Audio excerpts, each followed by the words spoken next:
Assalamualaikum warahmatullahi wabarakatuh. Good morning everyone. Welcome to the seminar The Importance of Reading for Children today, Wednesday, 6 October 2021. I'm Ocha Putri Ardianita as the MC at today's seminar.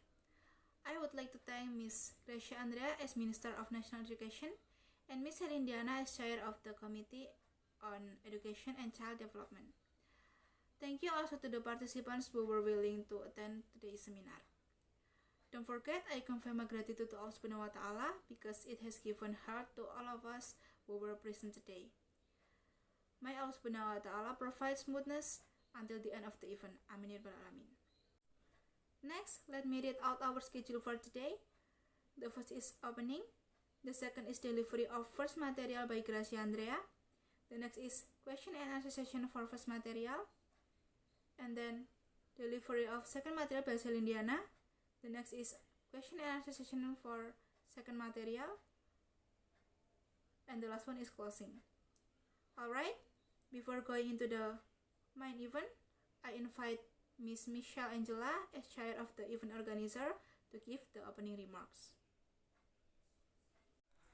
Assalamualaikum warahmatullahi wabarakatuh. Good morning everyone. Miss Gracia Andrea, Miss Ardianita, and the audience that I respect. We always give thanks to the presence of Allah Subhanahu wa Ta'ala who has bestowed His grace and blessing on all of us so that today we can meet to attend a seminar on the importance of reading for children. We also don't forget to welcome the participants of the seminar today.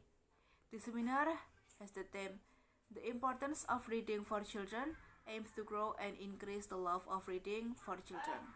Of course, with the help of parents and educators. The seminar is not only addressed to parents, educators, and children, but for everyone, because reading can broaden our horizons and knowledge. Hopefully, today's seminar can bring benefit to all of us.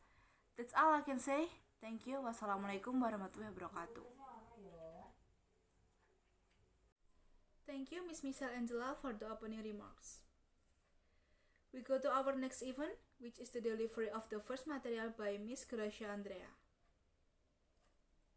Before like that, I'm struck by this idea that reading aloud for Joey made it possible for him to get inside a book, as though before that experience, he was outside. Because Joey's not alone in feeling that way. Reading for a lot of kids can feel like a locked building. Without the right key or the right code or the right experiences, they can't get in. They feel like they're outside. Because for some kids, dealing with the code, the tangle of letters and sounds, tricky words and vocabulary, is a more difficult process for any number of reasons. The decoding of words takes up so much brain energy, they don't have a lot of brain space left over to actually take in the story or the meaning. For other kids, the decoding isn't so difficult, but it can sometimes feel like they're just translating words across a page, like how I might do with a medical textbook or a medical journal. I could translate or decode the words, but I wouldn't be able to understand them or think or talk about them. How many of us here have found ourselves halfway down a page only to realize, I have no idea what I just read?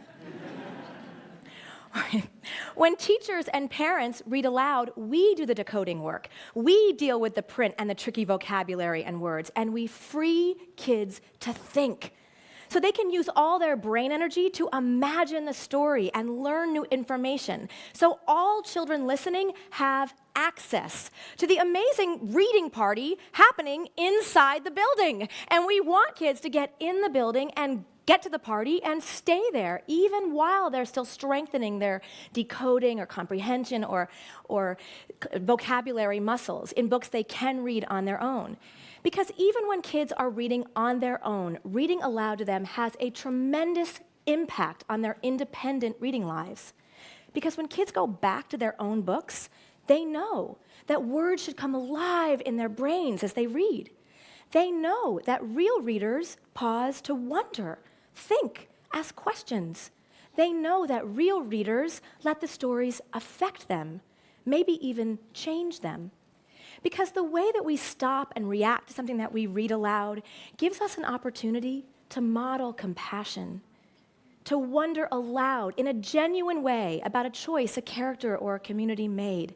When we read aloud, we can help kids to connect with each other, through the simple act of reading and talking together. When we read aloud at school, we're often gathered together in one place, and we're teaching kids how to talk together, how to listen, how to look each other in the eye and say, "What do you think?" To say, "I think differently, and here's why."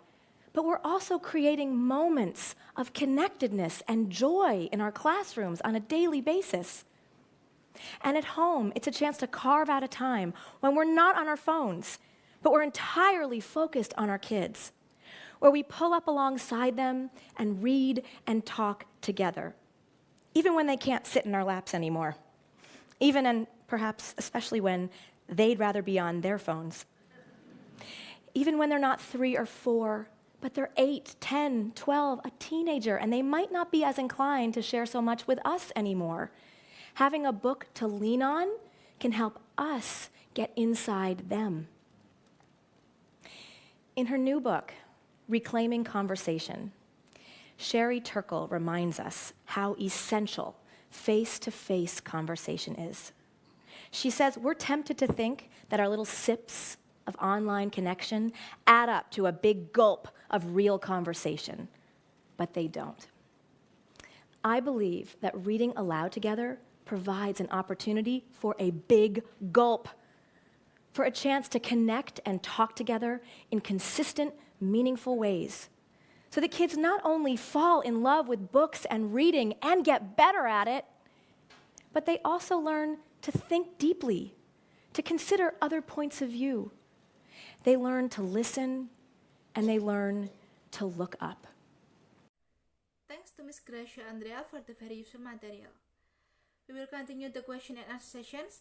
Welcome to the audience who wants to ask questions to stand up and submit your questions to Ms. Gracia Andrea.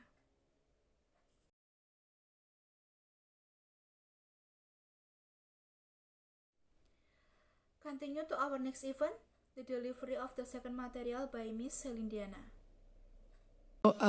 That I'm talking about reading. There is a clue in the title. But I'm not talking about the sort of reading that we all know is incredibly important. That is the sort of reading we do for education, the sort of reading we do for administration, the sort of reading which we have to do nowadays just to get through life. I'm talking rather about fiction, stories, narratives. The sort of reading where you are reading things from inside another person's head, where it takes you right inside the character's emotions and feelings and actions, so you are seeing it from their perspective.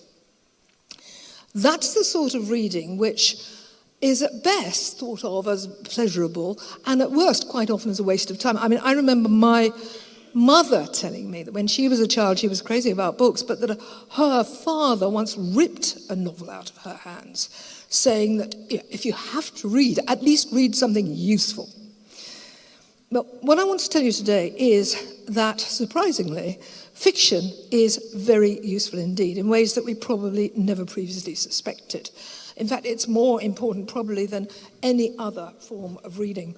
I have some new evidence which comes rather surprisingly out of the brain sciences to support that, which I'll come to.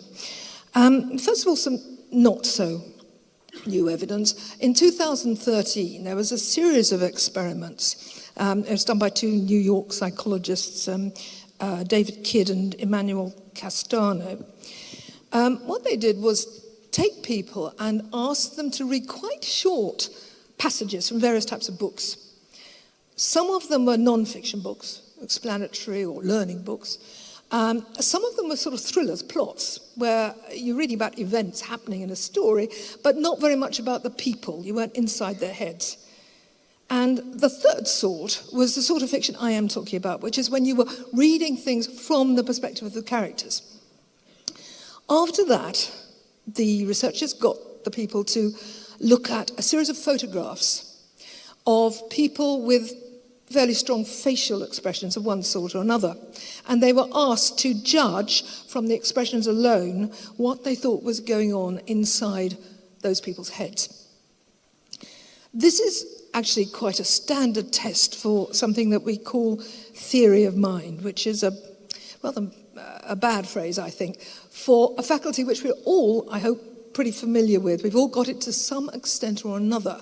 And that is the intuitive ability to see from the way a person is moving or expressing themselves what is going on in their head to other people's feelings once they've read a book or been reading some fiction. And these researchers decided to set out to see if this was something that could actually be seen inside the brain physically.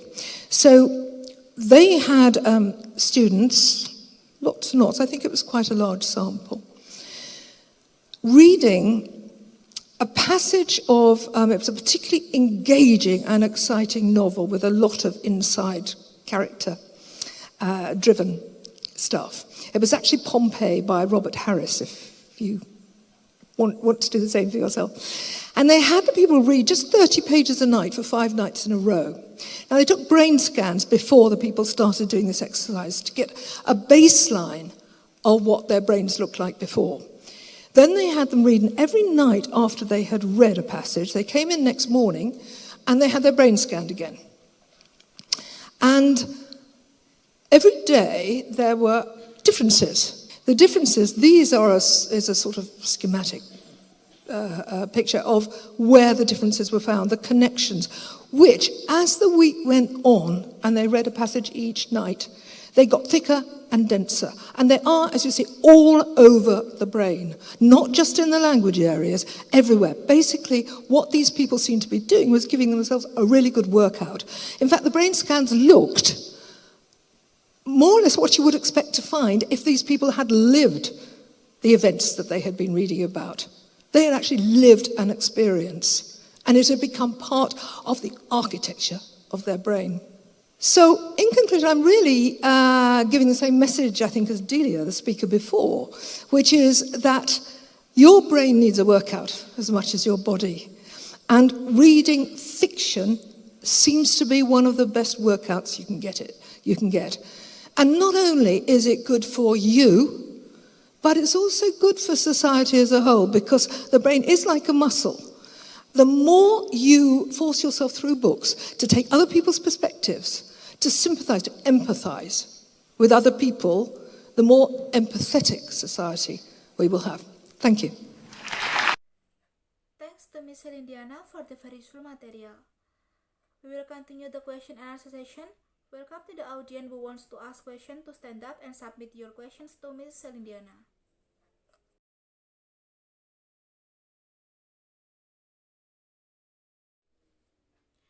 We have come to the end of our seminar today. Thank you to Ms. Gracia Andrea and Ms. Ardianita for the materials they have provided to all of us present today. I also thank all the event organizers for providing such a good place for all of us. Thank you also to all of you who have taken the time to attend today's seminar. And thank you for your attention and enthusiasm. I'm Ocha, Putri Ardianita. I apologize to all of the audience for all mistakes that I made intentionally or unintentionally. And I hope everyone will forgive my mistakes. Alright, we close our event today. Hopefully the materials that have been presented can benefit all of us, especially parents and educators, so that they are willing to teach children the importance of reading. And hopefully we can all meet again on another occasion in good health. Amin. Always take care of your health and have a nice day, everyone. Good afternoon. Wassalamualaikum warahmatullahi wabarakatuh.